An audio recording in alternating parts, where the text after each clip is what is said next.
नमस्कार दोस्तों, मैं अंकुर उपाध्याय स्वागत करता हूं आप सभी का आपके अपने YouTube channel share market analysis में।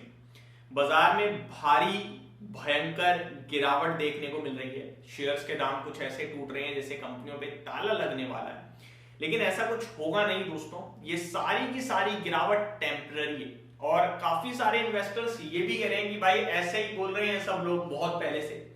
मैं आपको बता दूं, करीब नवंबर दिसंबर तक तो मैंने आपसे कहा कि बाजार में अभी करेक्शन हुई ही नहीं है। क्लियर कट आपसे कह रहा था मैं जब 26,300 पे था कि अगर आपको लग रहा है बाजार में खरीदने का मौका है तो आप गलती कर रहे हो। 26,000 का लेवल ब्रेक करने में मैंने कहा था कि स्टॉक्स कंटिन्यू टूट रहे हैं, मार्केट ऊपर जा रहा है, आप स्टॉक्स को अवॉइड कीजिए। अभी लगभग जब मार्केट अराउंड 23,200 23,300 पे सपोर्ट लेके उछला, तब हमने आपसे कहा कि ये लगाने का पैसा मौका है, अब बेचकर कोई फायदा नहीं है। अगर आपको 100 रुपए का नुकसान होना है तो ऑलमोस्ट 80 रुपए का हो चुका है। अब उस 20 रुपए के नुकसान के लिए आप पूरा सौदा काट दो, वो गलत है, क्योंकि जो आपकी जेब से जाना था वो तो ऑलमोस्ट जा ही चुका है। अब ये फाइनल लेग ऑफ सेलिंग लग रही है दोस्तों, जिसमें आज स्मॉल कैप ने अपने लेवल्स को डन कर दिया जहां तक गिरना था। मिड कैप अभी थोड़ा सा रह गया है, थोड़ा और गिर जाए तो ज्यादा बेटर है। और निफ्टी की बात करें तो उसके तो लेवल्स मैंने आपसे कहा था कि थोड़े से खुले हुए हैं, 200 पॉइंट की रेंज है। अब क्या ये आप कहोगे, कोई कहेगा 22,800, कोई 22,600 बोलेगा, कोई 22,400 बोलेगा। ये टोटल 600 पॉइंट होता है, 2.5% होता है भाई साहब। तो इसके लिए थोड़ी अब मैं सौदा बेचूंगा अपना। तो लेवल्स के अकॉर्डिंग अगर आप देखोगे तो आज दो इंडेक्स ने अपने लेवल डन करे, एक निफ्टी ने और एक स्मॉल कैप ने। मिड कैप अभी भी रह रहा है, हालांकि नीचे से रिकवरी भी आई है कुछ। मैं आपको बता दूं, स्मॉल कैप इंडेक्स में करीब 1% के समथिंग की रिकवरी है और मिड कैप इंडेक्स करीब ये भी 1% के ऊपर आ गया, क्योंकि लगभग आप कह सकते हैं 1500 पॉइंट नीचे था, अभी 1200 पॉइंट नीचे रह गया, 1150 पॉइंट नीचे रह गया है। ठीक है जी। इस बीच में बैंक निफ्टी थोड़ा सा अच्छा कर रही है आईसीआईसीआई बैंक की लीडरशिप में, और निफ्टी भी लगभग रिकवर हो गया अच्छा खासा, 100 पॉइंट निफ्टी में भी रिकवरी आ गई है, अभी 0.5% नीचे है। बट मेरे को ये रिकवरी और मंदी से फर्क नहीं है। मैं आपसे कहना चाहता हूं इस सिचुएशन में पहले तो सेलिंग नहीं करनी चाहिए मेरे हिसाब से। मैं अगर अपने व्यूअर्स को कुछ अच्छा कह सकता हूं तो वो ये कि सेलिंग नहीं करनी चाहिए। कम से कम 2 महीने आप बाजार में रुक जाओ, बस ये जो चीजें हैं वो खत्म। मैं आपको बता रहा हूं 2 महीने तेजी आए ना आए, लेकिन ये जो दर्द पैनिक है ये खत्म हो जाएगा। देखो मार्केट में ना जब हाईज लग रहे थे इंडेक्स लेवल पे तो स्टॉक्स टूट रहे थे। 26,000, 26,100, 26,200 और फिर 26,300 का हाई जिस दिन लगा था, इन्वेस्टर डेली बेसिस पे लॉस कर रहे थे। कम से कम 5 से 8 ट्रेडिंग सेशंस ऐसा हुआ कि इन्वेस्टर लॉस कर रहे हैं, इंडेक्स ऊपर जा रहा है, वहां इंडेक्स बाइंग चल रही थी। फिर इंडेक्स सेलिंग शुरू हो गई स्टॉक्स के साथ साथ। अब करंट सिचुएशन ऐसी है कि स्टॉक्स में तो भयंकर सेलिंग है और इंडेक्स भी टूट रहा है। जब बाजार कहीं सपोर्ट लेगा ना तो इंडेक्स बढ़ेगा 200 पॉइंट और स्टॉक भागेंगे 400 पॉइंट। समझ लो, मतलब कैलकुलेशन टर्म में जितना इंडेक्स बढ़ेगा उससे डबल स्टॉक्स बढ़ेंगे। फिर इंडेक्स करेक्ट हुआ करेगा और जितनी इंडेक्स में करेक्शन होगी उतनी स्टॉक्स में करेक्शन होगी। फिर दोबारा इंडेक्स बढ़ेगा, फिर दोबारा स्टॉक्स बढ़ेंगे और स्टॉक्स ज्यादा बढ़ेंगे। इसी तरीके से ये सब चीजें चलती आएंगी और ये चलती रहेंगी। ठीक है। इस बीच में जो यहां पे निकल गया वो लॉस बुक कर लेगा और वापस भी आएगा, लेकिन हायर प्राइसेस पे।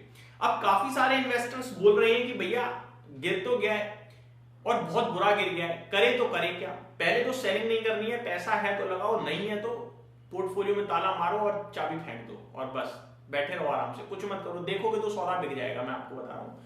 किसी को सुनोगे तो वो डरा देगा और बिकवा देगा आपका सौदा। मत सुनो किसी को, बेशक आप चैनल भी मत देखो, कोई दिक्कत नहीं है। आप ये समझ लो आपका अपना काम है, शेयर बाजार में कुछ भी नहीं है आपका, और वेट करो। सिंपल बोलूंगा, अगर पैसा है तो लगाने के बारे में भी सोच रहे होगे डेफिनेटली, यार लालच आ रहा है ना, राइट।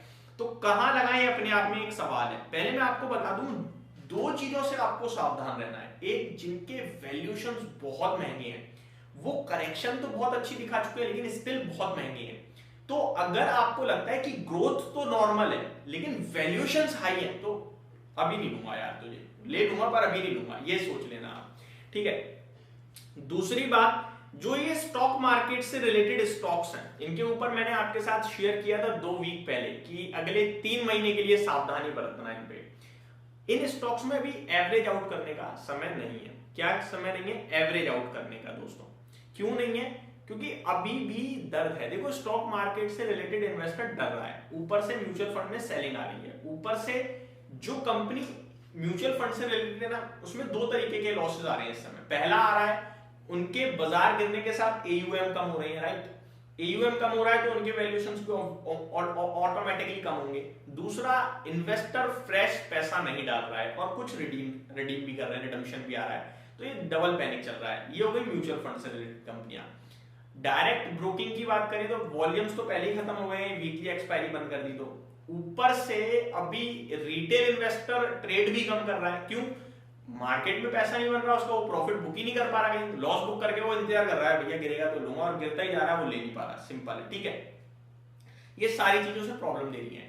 इस बीच में जो छोटी ब्रोकिंग कंपनियां है वो ज्यादा टूट रही हैं, उनपे तो अपने लॉसेस, अब जो उनका खर्चा है वो भी कवर नहीं होगा, मैं आपको बता रहा हूं। तो आपको फोकस दिग्गज पे करना है, बड़ी कंपनी पे करना है, छोटी पे नहीं। और अगर आप इस समय नहीं लेना चाहते रिस्क और सेफ्टी के साथ जाना चाहते हो तो आप देखो बड़ी कंपनियां। देखो एशियन पेंट को सबने बदनाम किया, एशियन पेंट 3600 रुपए वाला 2200 रुपए है। बाकी कंपनियां 3 महीने में टूट गई, एशियन पेंट टूटा है 2 साल में। समझ रहे हो? वो टाइम वाइज करेक्शन तो है, लेकिन प्राइस वाइज तो इनके बराबर ही जितनी ये कंपनियां टूटी हैं। एशियन पेंट अब नहीं टूट रहा। सब लोग बदनाम कर रहे हैं आपका एफएमसीजी स्टॉक्स को, एफएमसीजी स्टॉक्स नहीं टूट रही। तो जो कंपनियां आपको ऐसा लगती थी यार ये तो बहुत ही खराब है, आप उनमें देखो fresh round of selling market के साथ नहीं है, क्योंकि उनमें पैसा ही नहीं लगा हुआ था इन्वेस्टर्स का। जिस जगह इन्वेस्टर का पैसा लगा हुआ है, रिटेल इन्वेस्टर का, वहां पे सेलिंग है और वहां पे बाइंग नहीं है। तो आपको ये थोड़ा डिफरेंशिएट करना पड़ेगा स्टॉक्स को इस समय फ्रेश कैपिटल लगाने से पहले। एंड अगर आप फिर भी, मैं आपको ये बोलूंगा, फ्रेश कैपिटल के बारे में सोच रहे हो तो इस समय एक और अच्छा विकल्प है, वो है ईटीएफ, इंडेक्स ईटीएफ में ध्यान दो। स्मॉल कैप का ईटीएफ 4% टूट रहा है, निफ्टी मिड कैप इनके ईटीएफ सेफ भी है और करेक्शन भी अच्छी आ रही है। तो ये आपके लिए अच्छा बाइंग अपॉर्चुनिटी बन सकती है इस तरीके से। उम्मीद करता हूँ डिटेल्स पसंद आई होंगी। Thank you so much for watching this video. Have a great day guys.